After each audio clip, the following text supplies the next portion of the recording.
SIR पर देश में जहां विपक्ष लगातार सवाल खड़े कर रहा है, वहीं चुनाव आयोग लोकतंत्र की मजबूती के लिए विशेष गहन पुनरीक्षण पर जोर दे रहा है। दरअसल संविधान दिवस के अवसर पर ITS engineering college greater Noida में राधेश्याम चैरिटेबल फाउंडेशन ने एक संगोष्ठी का आयोजन किया, जिसमें छात्रों और युवाओं के साथ साथ संवाद स्थापित किया।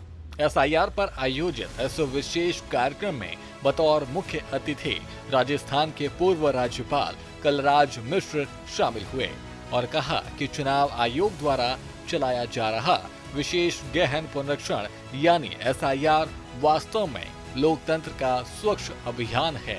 ये प्रक्रिया उन फर्जी और डुप्लीकेट नामों को मतदाता सूची से हटाकर लोकतांत्रिक व्यवस्था को मजबूत बनाती है, जो हमारी चुनावी पारदर्शिता को प्रभावित करते हैं। विरोध करना संविधान का विरोध है। ये विरोध करना ये संविधान का विरोध है। प्रक्रिया में कोई कमी दिखाई पड़ती तो उसको कहो ये ठीक करो, ये बात समझ में आती है। लेकिन ये रिवीजन हो ही नहीं तो चुनाव आयोग के अधिकार को आप चुनौती दे रहे हो, जिसके अंदर न्यायपालिका भी हस्तक्षेप नहीं कर सकता। और आपको पता होगा कुछ लोगों ने याचिका दायर की थी तो सुप्रीम कोर्ट ने कहा नहीं हम चुनाव आयोग के अधिकार पर हस्तक्षेप नहीं कर सकते। सुप्रीम कोर्ट ने कहा ये चुनाव आयोग का अधिकार है। हाँ, कुछ चीजें जोड़ने के लिए उन्होंने कहा कि अभी एक मानक ये भी बना लो, आधार कार्ड भी इसमें जोड़ लो।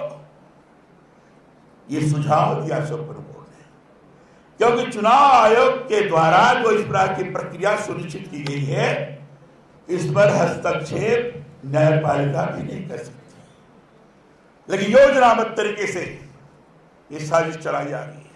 बड़ा कष्ट है, बड़ा दुख है कि हमारे देश के राजनेता, जिनके ऊपर देश की जिम्मेदारी है और संविधान के स्वरूप को अवमूल्यित करते हुए देश के अंदर अराजकता फैलाने की साजिश कर रहे हैं। पूर्व राज्यपाल ने कहा कि हमारा संविधान हमें देश को सुचारू रूप से चलाने और राष्ट्र निर्माण में सहभागी बनाने की शक्ति देता है। इसलिए सही मतदाता सूची तैयार करना हम सभी भारतीयों की सामूहिक जिम्मेदारी है।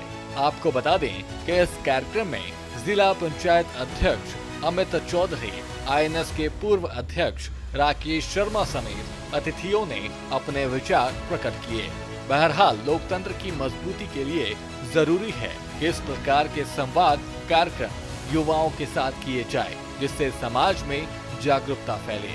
ब्यूरो रिपोर्ट, सूर्या समाचार।